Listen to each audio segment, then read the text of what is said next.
जो दुनिया को देखने की अलग नजर रखता है वही बुलंदियों को छूने का हुनर रखता है।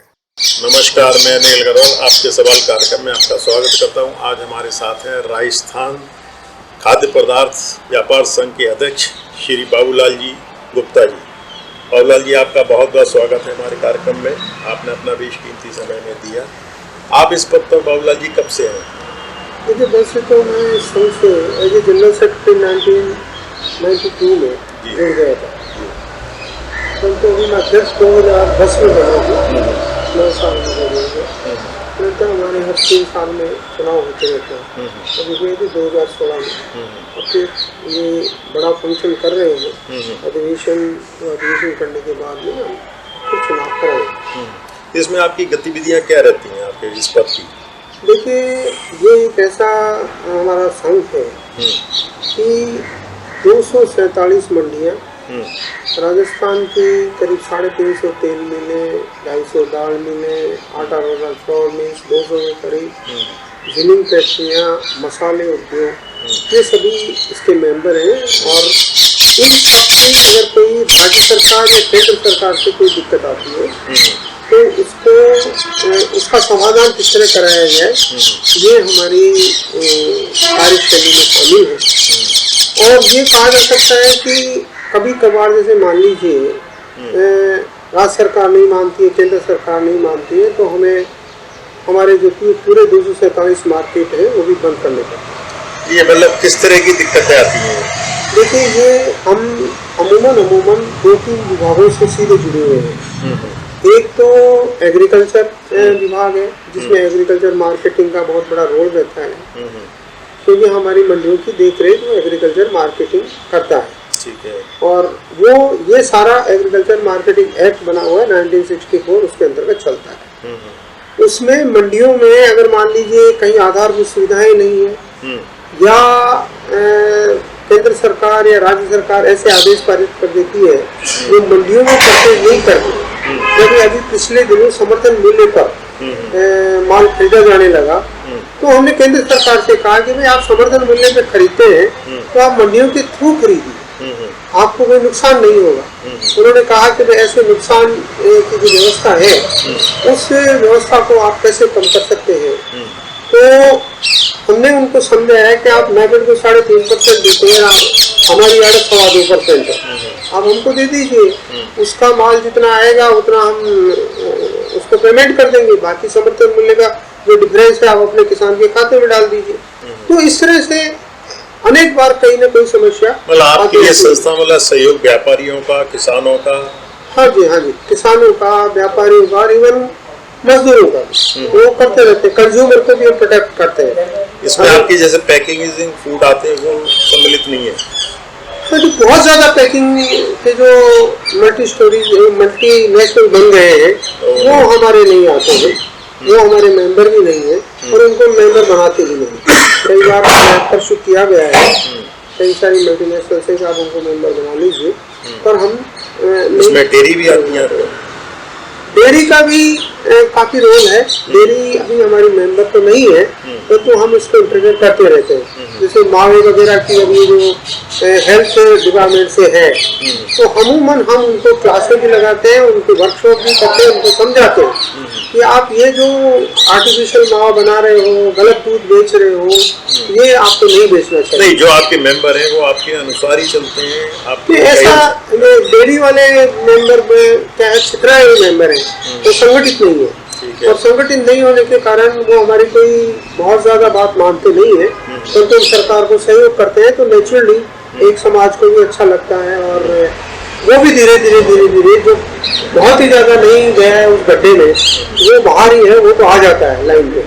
और बाकी तो ये कहा जा सकता है कि तेल में भांग पड़ी हुई है, अभी सुधारना बहुत मुश्किल है, कोई कहा नहीं जाता। जैसे आप मानव जीवन की बेसिक 3 आवश्यकता है, रोटी, कपड़ा, मकान। हाँ जी, इसमें मौलिक आवश्यकता रोटी की तो रोटी आपसे जुड़ी हुई है, खाद्य पदार्थ। रोटी पूर्ण रूप से हमारे यहाँ जुड़ी हुई है।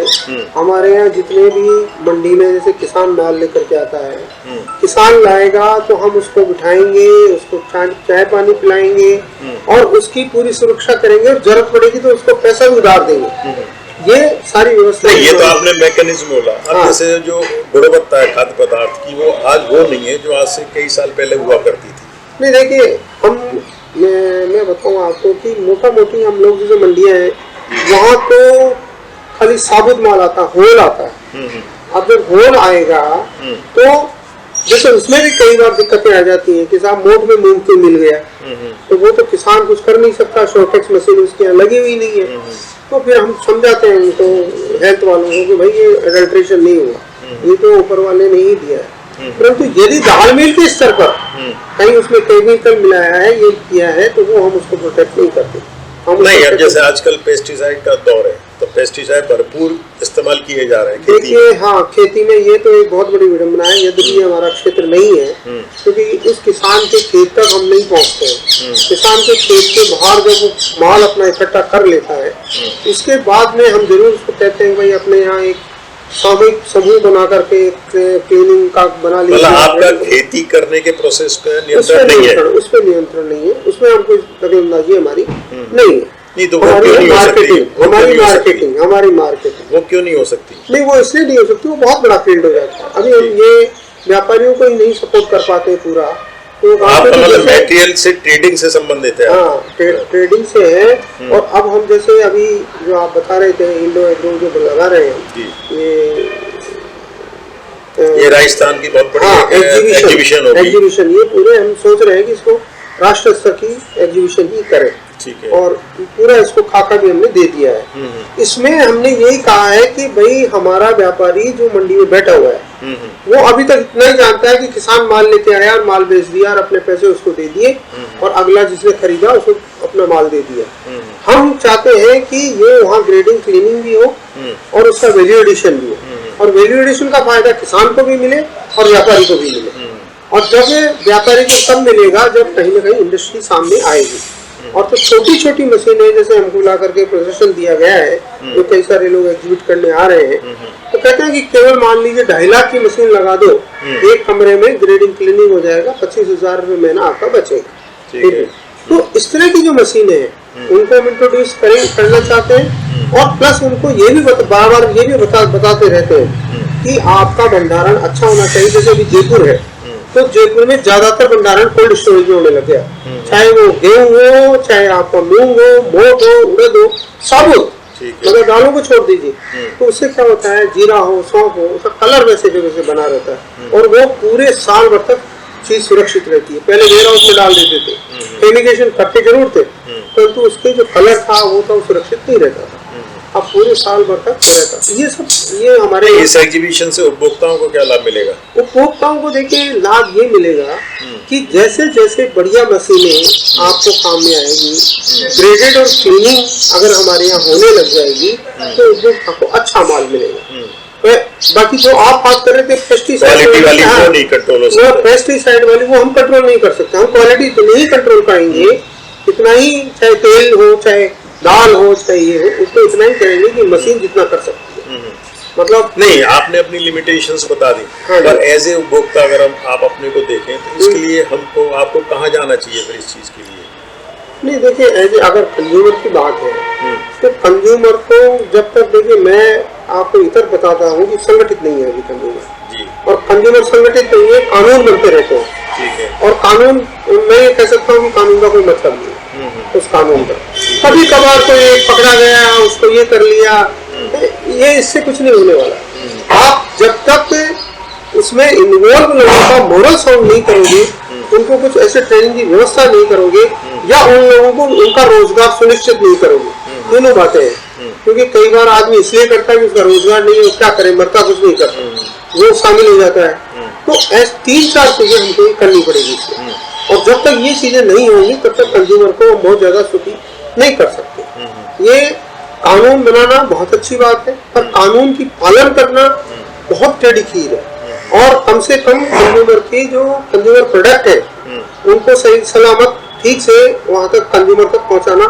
अब बड़ी बड़ी नेशनल कंपनी आ रही है, मल्टीनेशनल कंपनियां आ रही हैं, तो वो कंज्यूमर प्रोडक्ट को महंगा कर देती है। 300 रुपए किलो आप आलू की चिप्स बेचे, मतलब कहाँ तक उस कंज्यूमर के साथ न्याय है? मतलब मैं कह ही नहीं सकता कि ये कोई न्याय है। होता कहते हैं उसमें 100 ग्राम, और रुपए कितने लेते हैं उसके? 10 रुपए, 15 रुपए। तो पहुंच होता है, हवा से भरा हुआ रहता है। ये सब बातें देखनी पड़ेगी उसको। जब अगर मान लीजिए वो 30 रुपए का है तो उस आदमी को 30 रुपए में मिलना चाहिए। तो 300 रुपए किलो क्यों मिले? आलू का भाव होता है मुश्किल से 5 रुपए से 10 रुपए, 12 रुपए किलो खुलेआम बिक रहा है, खुलेआम बिक रहा है। कोई रोक ही नहीं है उस पर। तो ये मैंने एक एग्जाम्पल दिया है। इस तरह से 50 चीजें ऐसी है जिनको बाई प्रोडक्ट करते ही आज पतंजलि आगे बढ़ा। और पतंजलि ने वही मार्केट के किया जो सब कर रहे थे, कुछ नया नहीं कर रहे, कोई नई चीज नहीं कर पाए। जो उनसे आशा थी कि भाई संत है, महात्मा है, तो वो कोई ऐसा मतलब लोगों को रियायत देंगे, उनको कुछ सहूलियत देंगे, तो ऐसा कुछ नहीं होगा।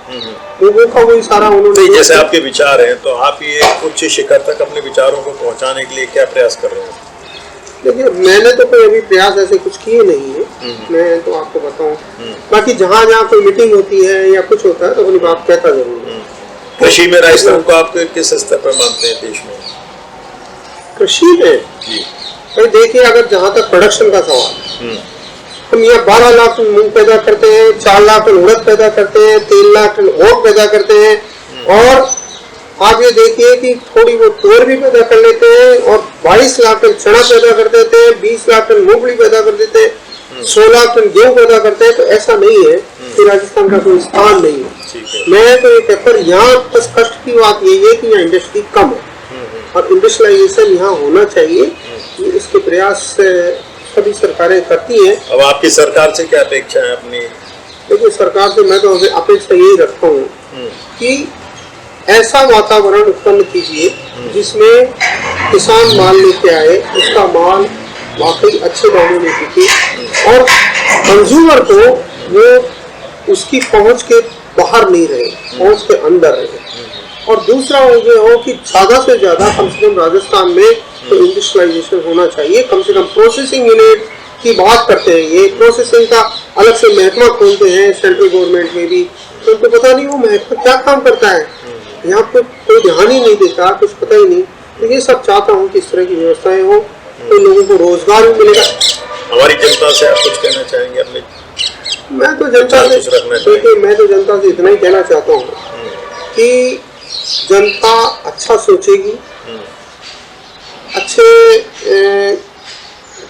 के प्रति अगर मान लीजिए अपना भाव ठीक रखेंगी, तो पहला अगर कोई आदमी सरसब्ज होगा वो किसान होगा, और किसान सरसब्ज होगा तो पूरी जनता सरसब्ज हो जाएगी। क्योंकि 67% आज भी गाँव किसानों पे डिपेंड कर रहे हैं, खेती पे डिपेंड कर रहे हैं, और उनके रोजगार भी उसी पर है। तो जनता से मेरा तो यही विनम्र निवेदन है कि ऐसा जनता अगर सपोज कोई सुझाव देना चाहे तो वो कहाँ, किसे कांटेक्ट करे? सुझाव देना चाहे तो कोई ऐसा चैनल इस तरह का नहीं है कि आपसे मिले, या कोई एग्रीकल्चर डिपार्टमेंट मिले? या एग्रीकल्चर डिपार्टमेंट वालों ने खोल रखे हैं अपने चैनल्स कई। मुझे बहुत ज्यादा इसका ज्ञान नहीं है, तो हमारे यहाँ तो अगर कोई टेलीफोन आता है इस संबंध में तो हम उसको त्वरित गति से उसका समाधान करते हैं जितना हो सकता है। चलिए, आपने बहुत बहुत समय अपना दिया, बहुत धन्यवाद। हमारे चैनल की आपको भी बहुत धन्यवाद। आपका चैनल देखिए, वैसे तो आपकी मुलाकात मुझसे पहले बार ही हुई है, पर मैं तो यही कहूँगा कि आपका चैनल निरंतर लोगों के हित में कार्य करे, और उससे जो कार्य आप करें वो समाज उससे ऑटोमेटिकली लाभान्वित होगा, ऐसे मेरी आशा है। बहुत बहुत